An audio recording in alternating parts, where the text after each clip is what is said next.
He was a war hero and a dashing Greek-born prince, brimming with boundless energy and ambition. He's a very unflappable sort of character. He's a real leader. Yet when he married Princess Elizabeth in 1947, his life changed forever.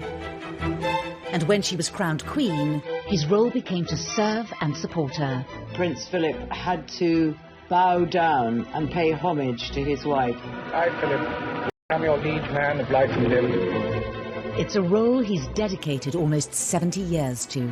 It's been a challenge for us, but by trial and experience, I believe we have achieved a sensible division of labour. Why did he choose this life? And how have the requirements of duty sat with a man who is fiercely independent, opinionated and self-sufficient? He is someone who doesn't take easily to compliments, but he has quite simply been my strength and stay all these years. He's a curious mixture of being blunt, really quite rude at times, and very sentimental, very deep thinking, very inquisitive. Just how did Philip carve out a role as the king without a crown?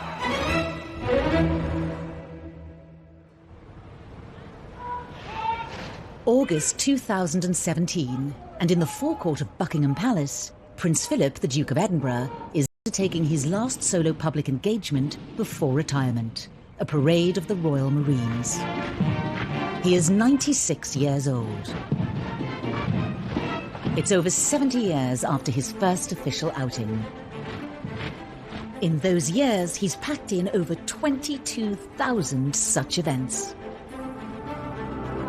He's been admirable in every sense and completely supportive of the Queen, and she would be the first to say that she really would have been very difficult to do it without him. There is this sense that she's only really been able to be as successful on the throne because she's had Prince Philip by her side supporting her. For those who believe that the monarchy is of some use to this country, he's an immensely important and influential figure. It's been a long, strange journey for the boy, born a virtually penniless prince of the Greek royal family in 1921. The thing about Prince Philip is that he never really had a home, or at least not for very long. Although he was born in Corfu, on the kitchen table, he wasn't there for very long and the family went into exile. They lived in Paris until he was about 8, but then when his mother became ill, his father decided to kind of close down the house.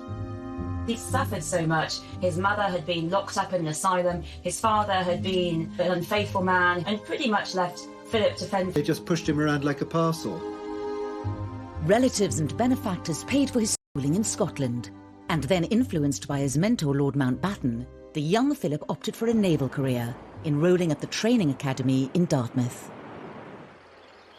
Health and muscular control are still important branches of naval training. The disciplined military environment suited Philip's temperament and provided some stability, something his own family had been unable to do. He was a very outdoorsy person. He loved playing cricket. He enjoyed running. He was always very competitive, so he enjoyed sport as long as he won. Philip became a star cadet and was an obvious candidate to entertain the two young princesses, Elizabeth and Margaret, when their parents, the King and Queen, came to visit. While they were at the captain's house, in walked Prince Philip, who sort of suggested that they go outside. Princess Elizabeth was enraptured, and she never really took her eyes off him for the whole visit. She was just entranced by him. She was 13, he was 18, and he was this glamorous, handsome young Viking naval cadet about to go off to war. I mean, how was that not going to win the heart of this young girl? There was no way that she wasn't going to fall in love with him. But with war in Europe starting only months later, events soon took over their budding friendship as Philip sailed off to do battle. He saw action as an officer on HMS Valiant in the Battle of Matapan in the Mediterranean in 1941, where the British fleet trounced the Italian Navy. He acquitted himself with great sort of bravery and great quickness of thought, and he was definitely seen as one of the rising stars. And as the war drew to an end, Philip fully expected to continue his rapid promotion through the naval ranks. He certainly had a good war, and of course a young, good-looking naval officer who'd had a good war Absolutely the epitome of everything that was respected, respectable and wonderful come 1945. He's peculiarly well suited for the Navy. I mean, seamanship and navigation and everything came naturally to him. But also he absolutely loved naval life. It was a family for him. And on the home front, his friendship with Princess Elizabeth, who was by now 19, had turned into a fully fledged romance. Not everyone was happy with this turn of events. The courtiers, the household, the royal family, even the government, there was a feeling that he just wasn't the right character for the job. It was said that he was ill-tempered, he was rough, and he was not inclined to be faithful. And really, I think a independent man. There were a lot of suspicions about him, of course, as you can imagine, because if you look at his ancestry, there is a lot of German blood there. I think the king's concerns were more that his daughter was too young, really, to marry. He didn't want to lose her so soon. He liked Philip, but liking someone and having them as a prospective husband for your daughter are two very different things. And he felt that she needed to see the world a little bit. Partly to test the strength of her feelings for Philip, Princess Elizabeth was packed off with her parents on their 1947 tour of South Africa. Simple fact is that no matter how many times Elizabeth was told that Philip wasn't quite right, she'd look elsewhere, she didn't listen. She'd been set on Philip from the age of 13. He was the perfect husband for her. And actually, the more people tried to dissuade Elizabeth from marrying Philip, the more she became set on it. Despite the subtle, or not so subtle, arm-twisting of establishment figures, on the 9th of July 1947 came the announcement that changed everything. In these, the special studies of the pair since the news of their engagement, it's easy to see the radiant happiness of the princess as she and her very good-looking husband-to-be pose for the cameras in the palace. They both fell in love with each other. Princess Elizabeth was clear that this was the man she absolutely loved, and I'm sure she made that very clear to her parents. And so I think that was probably ultimately what sort of swung it, really. Philip slipped into his new role, supporting his fiancée, Princess Elizabeth, on her official duties. I am so happy that on this, my third visit, my future husband is by my side. He was the semi-destitute prince who had won the hand of the most eligible bride in Europe, if not the world, and with it an invitation to join a secure and settled family, very different from his own chaotic upbringing.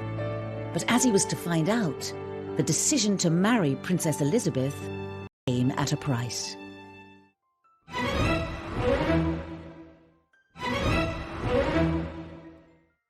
The 20th of November 1947, and all eyes were on Westminster Abbey.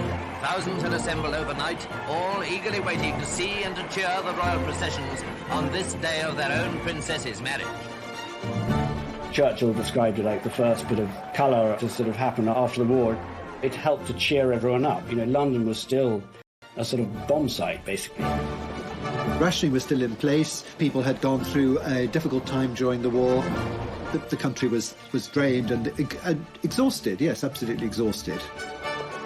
In 1947, people became swept up with the euphoria of it, and suddenly this wedding of this gorgeous young couple was something that people could focus on. There's this beautiful wedding with a lovely gown and bridesmaids and all the things people had missed in the 40s and the late 30s.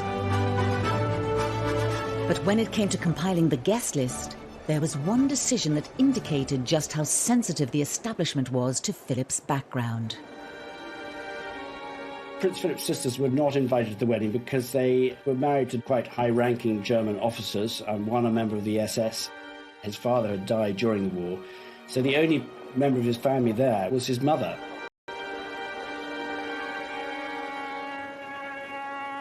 It was a decision that deprived him of family support on the big day. I think he was a little hurt, but it was probably the right decision because there was still a very, very strong anti-German feeling in this country. It must have been very difficult for him, but I guess he just went with the flow, basically. Certainly there's no evidence of any arguments about it.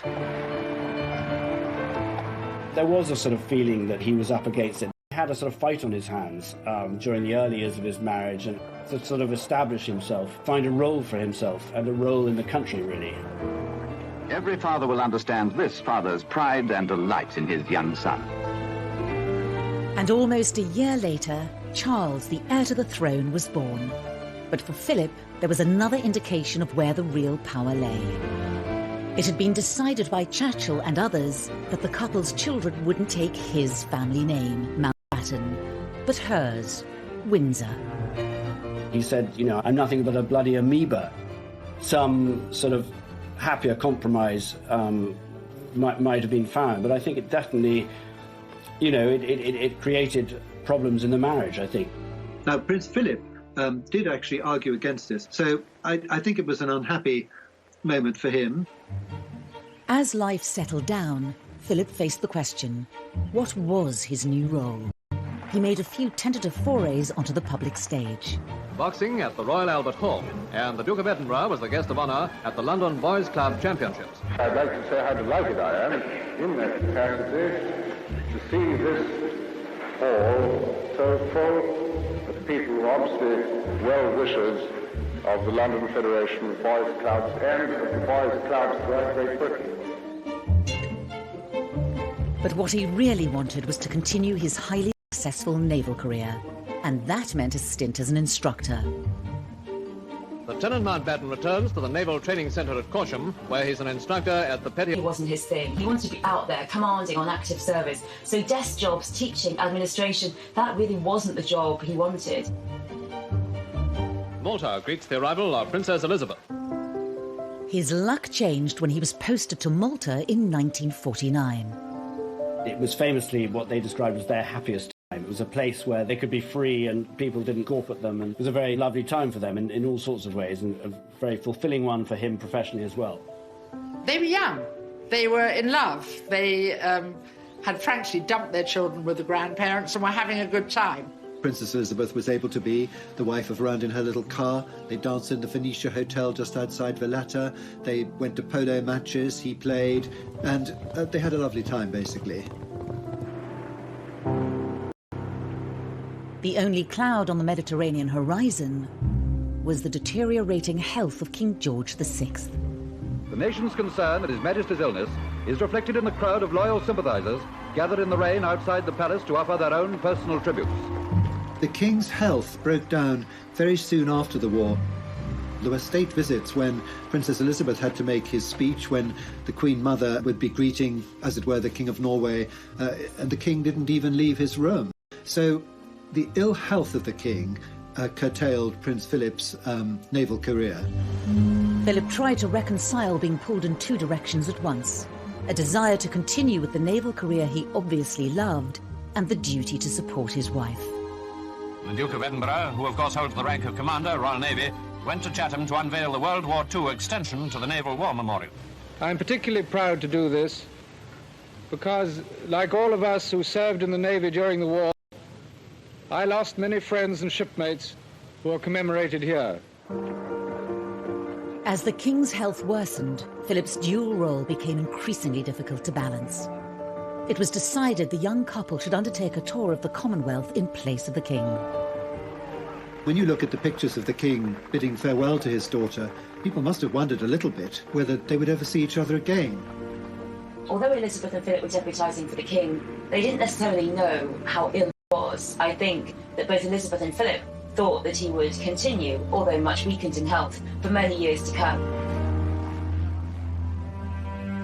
And it was while the Duke and Princess Elizabeth were staying in a lodge in Kenya that news came through which changed Philip's life forever. The death of George VI was a huge shock. Prince Philip looked as though the world had ended. It meant the end of his free life, really, and this was a sort of moment which he knew was going to happen at one stage, but he had sort of... And it fell to Philip to break the news to Elizabeth. Prince Philip took the Queen for a walk, and that's when he told her that she'd become Queen.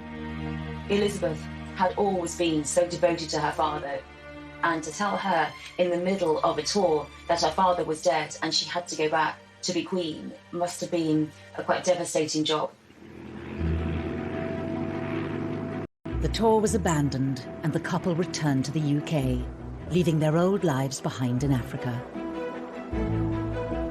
They flew back almost immediately, and there's that very poignant pictures of the Queen coming down the steps in black, as a young queen almost coming to claim her kingdom. For Philip, this was the moment when he realised that he was now going to be consort, and his role now was to walk 2 steps behind the Queen. And it was really a very difficult moment for him. I think it would have been difficult for many men in the 50s to have to walk behind their wives, to be the consort, to be the support. Had he been allowed to continue with his career, he might very well have reached the position of the most senior man in the Navy, because people who sailed with him did think that he had the talent possibly to have become First Sea Lord on his own merits.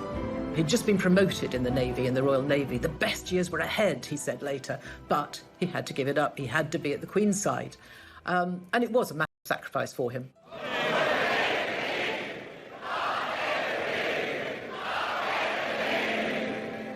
Just over a year later, Queen Elizabeth was crowned in Westminster Abbey. It was a fantastic and glorious occasion, the like of which will never be seen again, because there simply aren't all those people in uniform anymore, I'm afraid. But it was wonderful, a wonderful occasion, and very exciting. And this time, Philip, as chairman of the Coronation Commission, was able to ensure his 3 sisters were on the guest list to witness the extraordinary pageant. Prince Philip had to bow down and pay homage to his wife, and he said he was her liege lord. Faith and truth I will bear unto you, to live and die against all manner of folk, so help me God. That was a symbolic moment when he really had decided that his life was going to be dedicated to her life, which was dedicated to the monarchy. So basically, they'd both given up everything for duty, because there was no point in her giving up everything for duty if he wasn't prepared to do the same and support her. He was completely happy to kneel before his wife, and he just went through it like everybody else. The course of the rest of Philip's life was now set, to serve the Crown and the Queen. Philip is due home tomorrow from his tour of South America, a tour of 60 days and 36,000 miles.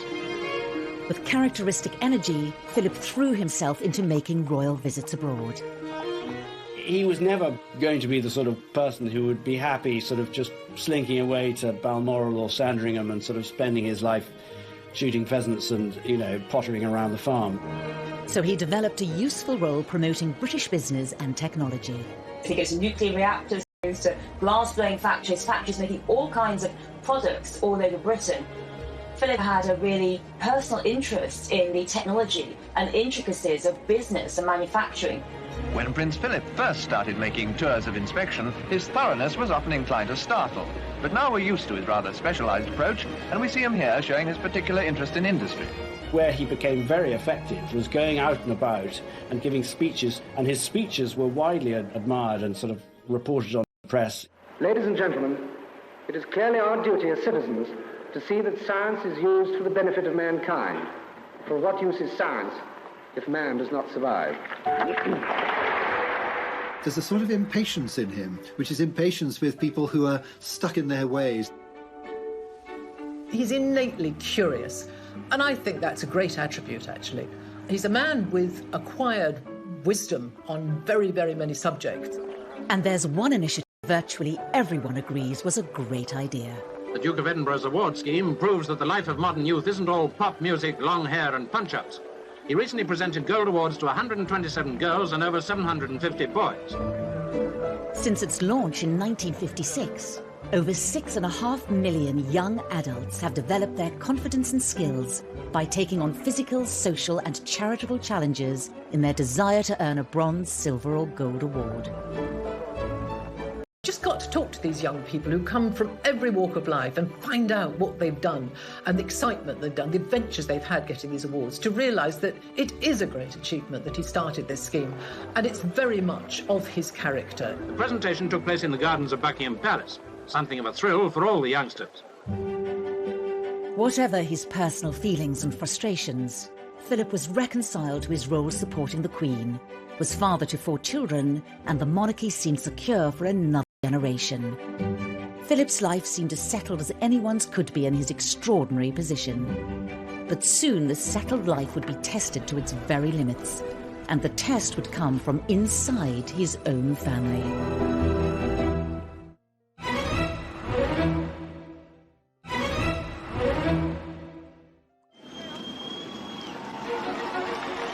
The anniversary of the Queen's coronation marked the start of a new era for the monarchy.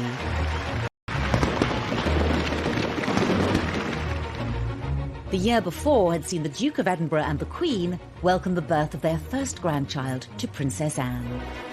But thoughts soon turned to Charles, the heir to the throne.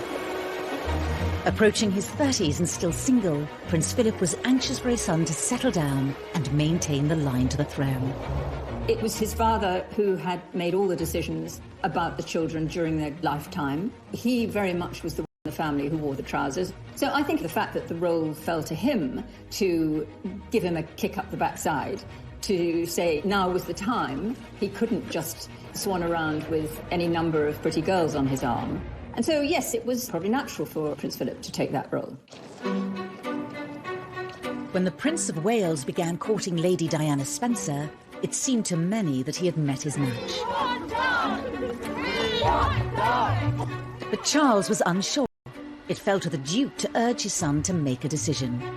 Prince Charles and his dad are very different creatures. He's a pragmatist, and Charles is a romantic. I don't think that Prince Philip has been unfeeling towards Charles ever, but I think he found that his son was dithering about whether he should marry this young girl or not. There came a point when Prince Philip told Prince Charles to get on with it. And that is how a letter was written to Prince Charles. And what it actually said was, this girl is running a gauntlet every day of press and things. If you are going to marry her, I think it would be a good idea to get on with it. And if you're not, then probably it would be kinder to say so now, rather than to leave this thing in a limbo. Prince Charles felt himself to be very pressurised into it.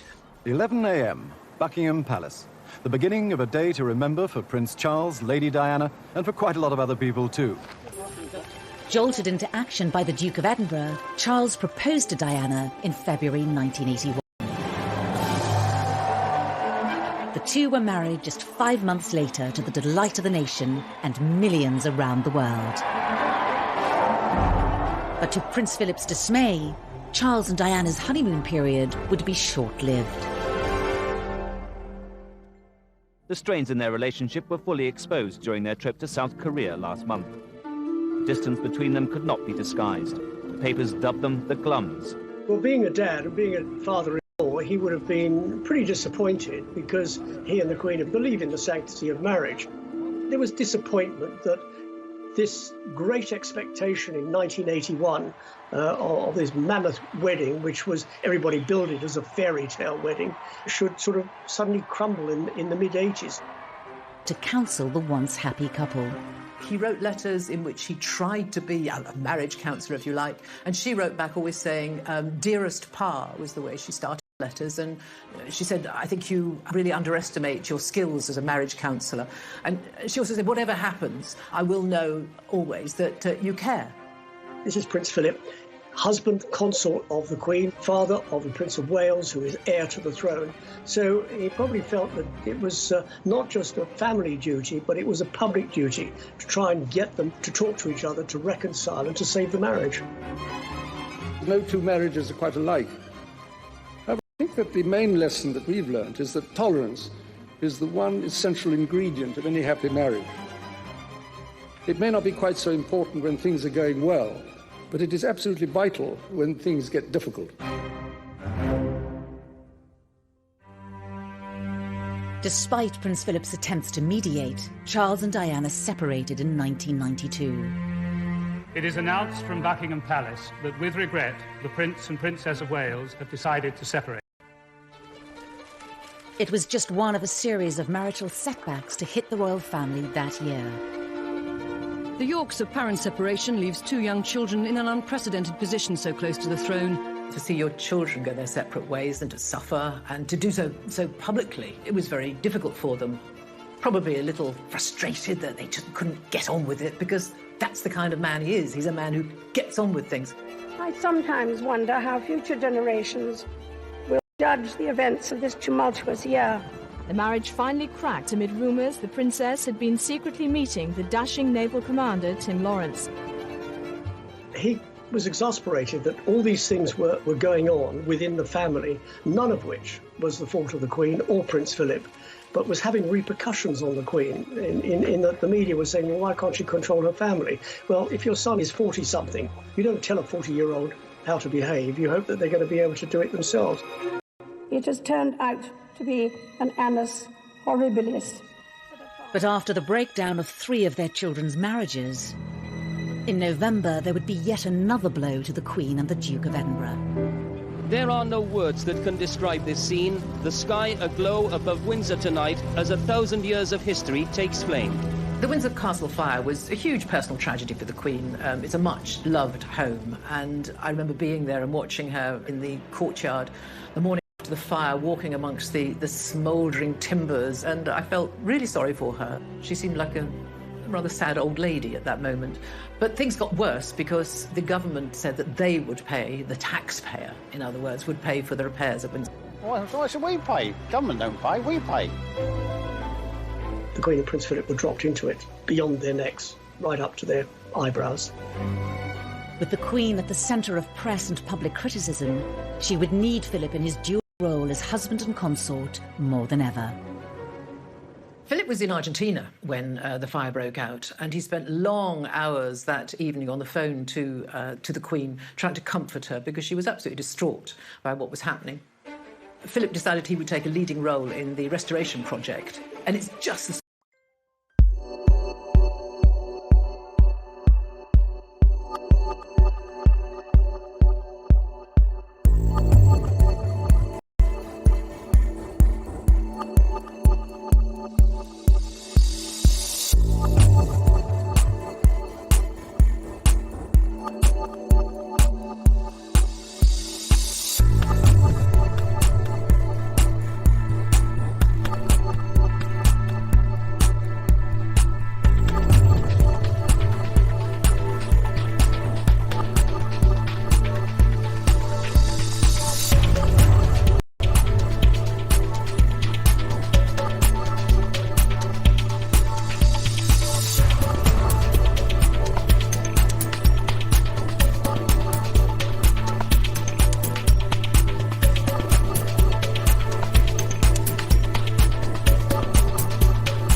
sort of thing that a practical man like he could get on with really well, and oversaw practically all of it. And I think that was hugely important moment within their marriage, really. Metaphorically, he couldn't mend his children's marriages, but what he could do and be useful doing was restore Windsor Castle. We have reports from Paris that Diana, Princess of Wales, has been killed in a... The sudden and shocking death of Diana in Paris was another terrible setback. The surgeons fought for 2 hours to restart her heart. At 3 o'clock this morning, London time, they admitted defeat and announced that Diana, Princess of Wales, was dead. The decision to remain at Balmoral in the days that followed caused public uproar. But it was a family decision, and one Prince Philip was at the heart of. The Queen and Prince Philip took the view that when Diana died, the children who were already at Balmoral should stay at Balmoral, and that the family should hunker down together in Scotland, looking after those boys and wrapping their arms around them. Philip would have been very instrumental in them staying up in Scotland, because he would have known the way a boy gets over stuff is doing stuff, activity, climbing a tree, and also running, physical exhaustion, so they would actually sleep at the end of the day.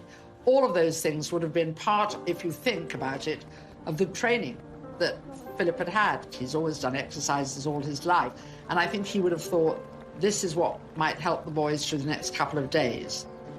When they did eventually come down to Buckingham Palace, someone handed a bouquet to the Queen and said, "Look after the boys." And he said, "Well, that's exactly what we have been doing. That's what we've been doing."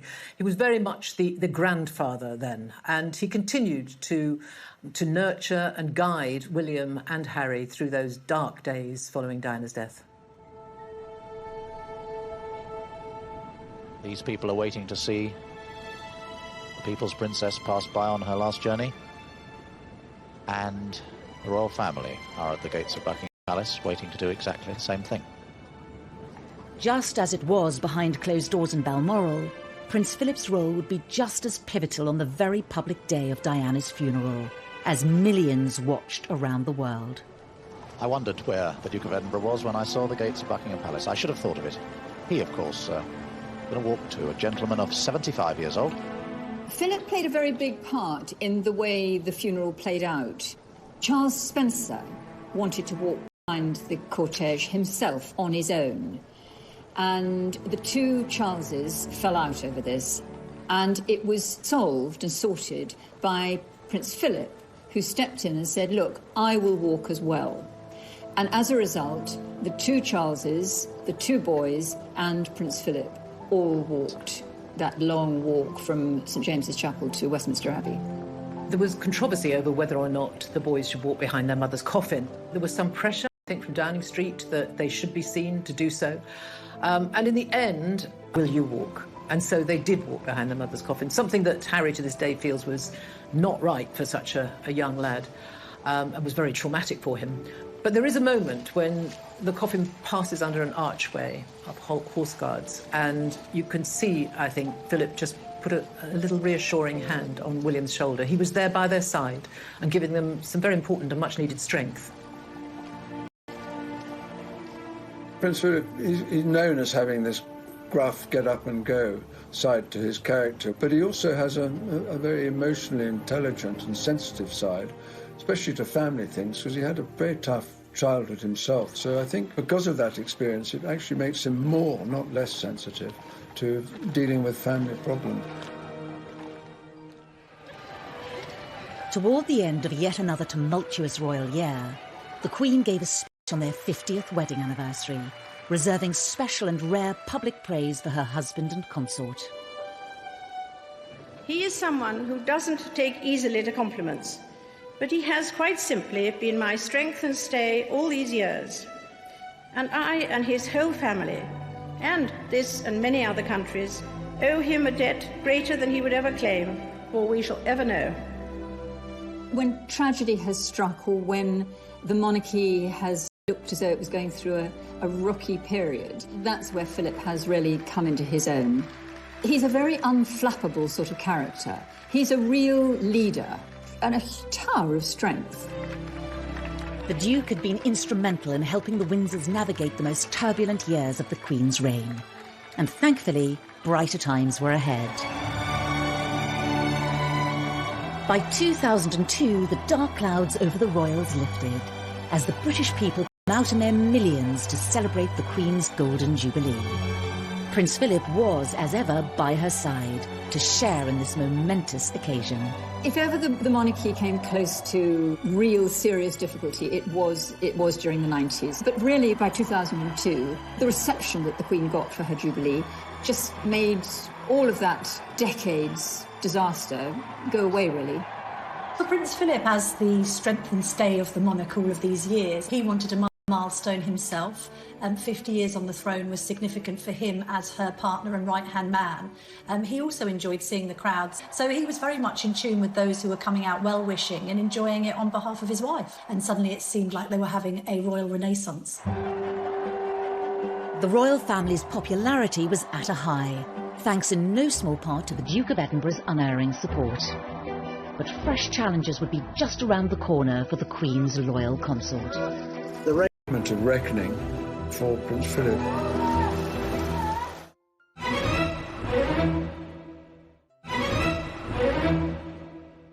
Happy birthday to you.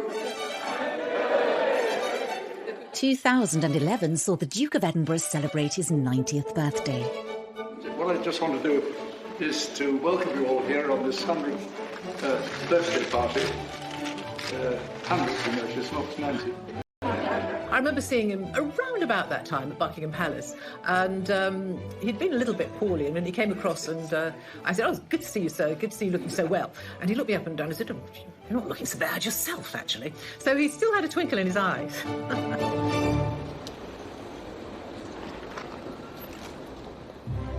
The Queen had a fitting birthday gift lined up for her husband, awarding him the post of Lord High Admiral of the Navy. Philip, Duke of Edinburgh, as we seek thy blessing upon him as Lord High Admiral.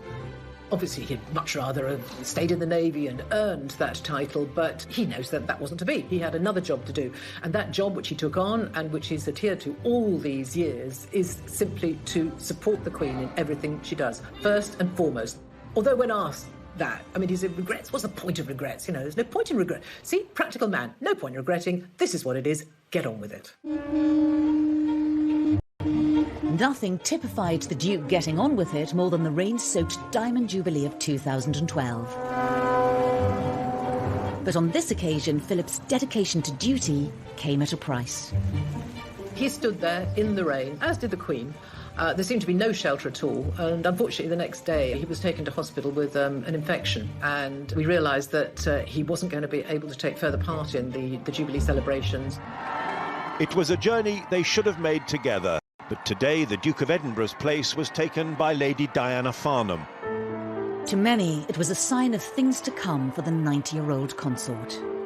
That first time we saw her without him, and you knew that he would have been normally his normal 2 steps behind, we suddenly thought, oh, is this how it's going to be? The Prince of Wales and the Duchess of Cornwall joined her on her carriage procession. But Prince Philip should have been there, and it did not feel the same without him. In 2017, the Duke of Edinburgh brought the curtain down on over 65 years of royal service. At one of his last engagements, someone said, "Oh, I'm sorry to hear you're standing down." He said, "I'll stand up." He was feeling physically that maybe he should take it slower. But stand up he did.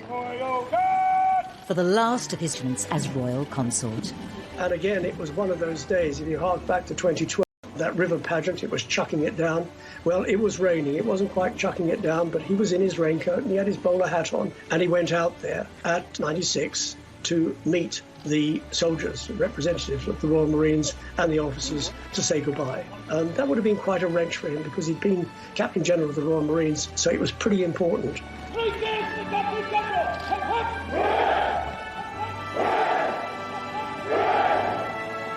He doesn't do misty-eyed. He doesn't get a lump in his throat. He's not that emotional. But, you know, there is life at the end of the tunnel, and giving one job up and going off to do something else. And doing something else was sorting out the Sandringham estate. And it was near the Sandringham estate in 2019 that there was to be another unscheduled public appearance for Prince Philip. As he was driving out, the sun was in his eyes. He didn't see a car coming from his right, and as he drove out, he was hit by that car.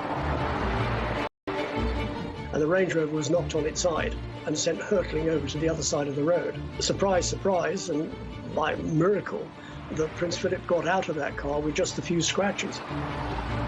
I remember writing a story saying that he had walked into his private secretary's office shortly afterwards and asked him for a plaster, and then only really told him about the accident when it was sort of coaxed out of him. So it was made more of a big deal than perhaps Prince Philip wanted it to be at the time. Luckily, the other passengers were not very badly hurt, but it was a moment of reckoning for Prince Philip, who by that age of 97 was quite old still to be driving. He apologised, and I think he has said he will no longer drive on public roads. But since then, there's been a picture of him driving on Windsor private roads. So you can't just get this man down. I mean, he's not going to up his independence. This is who he is. And I rather admire him for that. The British public has long loved Prince Philip because of, and sometimes despite, his colourful character. But how will history view the self-sufficient alpha male who gave up a promising naval career in deference to a life of royal service?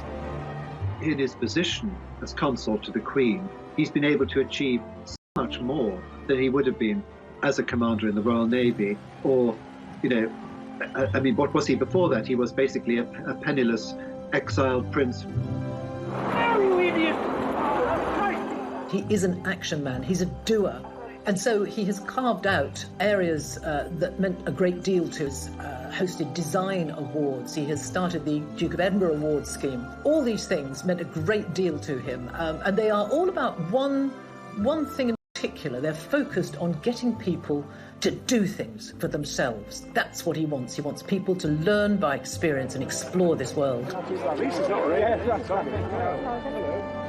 Driven by an unwavering focus on duty before all else, perhaps Prince Philip's greatest achievement has been transforming the role of conventional consort into one more like a king, with no need for a crown.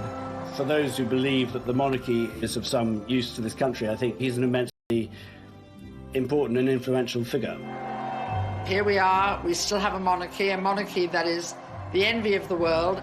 Go into a newsagent everywhere, it's our royal family on the front of every magazine. We have the fairy story at the head of them all, and he's helped keep it there.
cricket, he enjoyed running.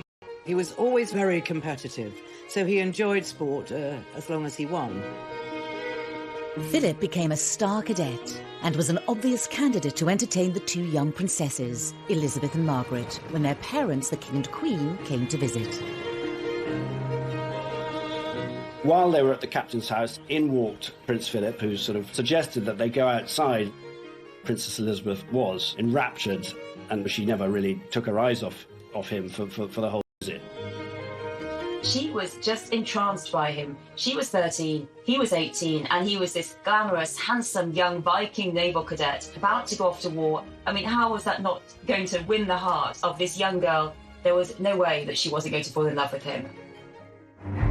But with war in Europe starting only months later, events soon took over their budding friendship as Philip sailed off to do battle. He saw action as an officer on HMS Valiant in the Battle of Matapan in the Mediterranean in 1941, where the British fleet trounced the Italian navy. He acquitted himself with great sort of bravery and great quickness of thought, and he was definitely seen as one of the rising stars. And as the war drew to an end, Philip fully expected to continue his rapid promotion through the naval ranks. He certainly had a good war, and of course a young, good-looking naval officer who'd had a good war, absolutely the epitome of everything that was